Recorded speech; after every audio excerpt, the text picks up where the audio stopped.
Gun trucks were never part of the plan. They weren't issued, they weren't standard, and they definitely weren't designed in some office. But when convoys kept getting ambushed in Vietnam with almost no protection, soldiers started building their own defense, right there in the field.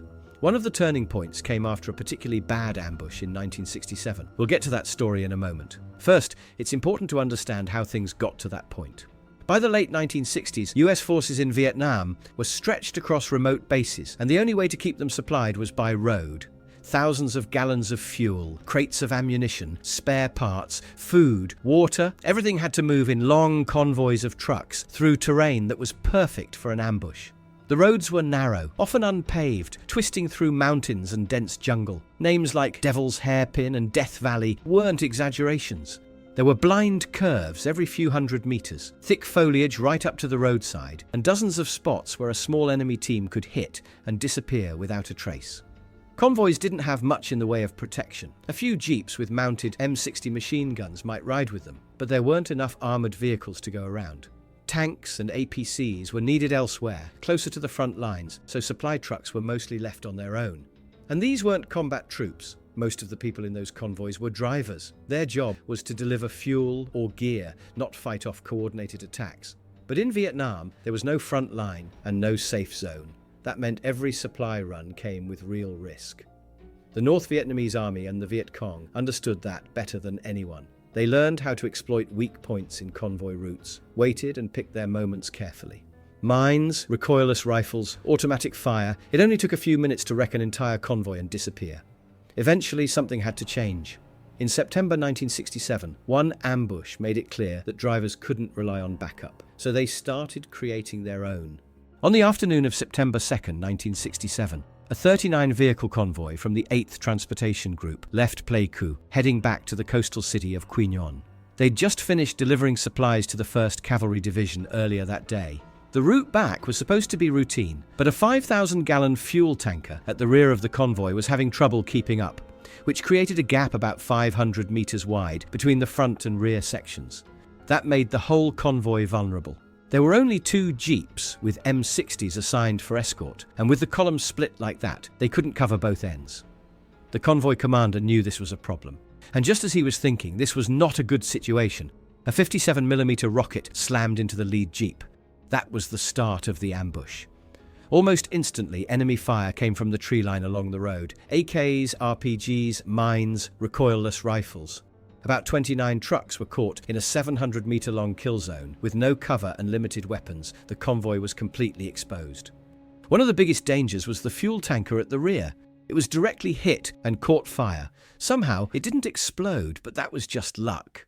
Disabled vehicles started piling up fast. Some were taken out by recoilless rifles, others by mines that had been buried ahead of time and triggered remotely. The soldiers in the convoy tried to return fire, but they were outgunned and spread thin. Most had little more than personal weapons, and whatever firepower the escort jeeps could offer. A company from the 1st Cavalry Division, stationed less than a mile away, mobilized quickly. They got to the site about 15 minutes after the ambush started, but by then, the enemy had already disappeared into the jungle.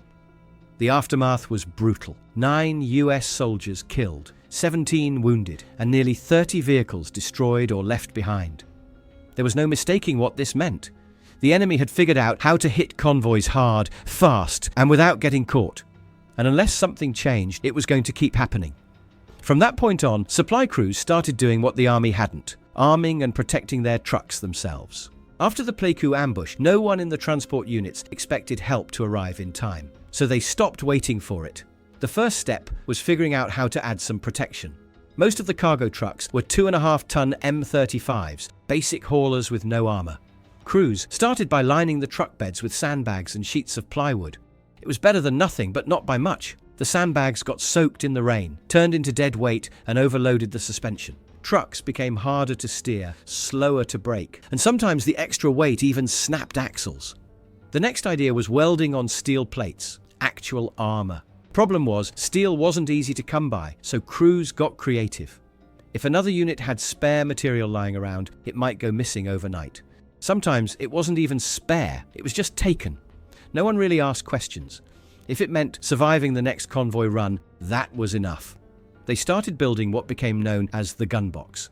4 steel walls welded around the cargo bed, high enough to give cover to the gunners inside. Some designs added a second layer of steel with a gap between them, which helped reduce damage from explosives and armor-piercing rounds. The engine bay, fuel tank, and cab floor were also reinforced, giving the driver at least some protection against mines.